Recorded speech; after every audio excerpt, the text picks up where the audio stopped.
Ils étaient près de 200 employés de l'hôpital de Carcassonne mobilisés hier après-midi dans le hall du centre hospitalier pour défendre l'hôpital public.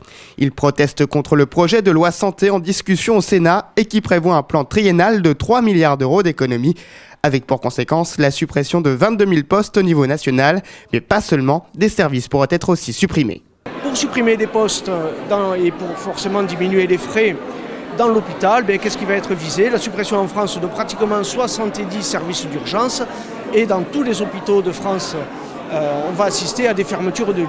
Fermer des lits, c'est fermer l'offre de soins, c'est rendre encore plus difficile l'accès aux usagers dans les hôpitaux. Ça représente un turnover de patients ingérable pour les soignants, ça représente une surcharge de travail catastrophique et forcément à terme une baisse de la qualité des soins.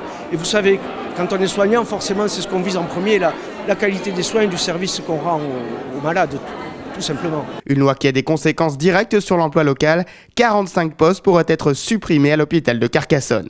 On va enlever dans tel service une infirmière, une aide-soignante, et dans tel autre, en chirurgie par exemple, l'ensemble du pôle chirurgie a déjà été impacté de 4 postes d'infirmiers.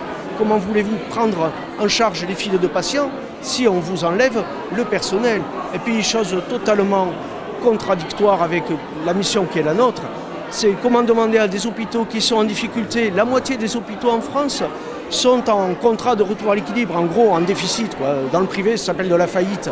Comment faire pour que des hôpitaux arrivent à joindre les deux bouts, à sortir de cette situation de crise, si on les empêche de travailler, si on leur ferme des lits et si, techniquement, on leur rend encore plus difficile la prise en charge des malades. Un préavis de grève a été déposé pour le 8 octobre prochain et un nouveau directeur prendra ses fonctions le 8 novembre dans un climat social tendu.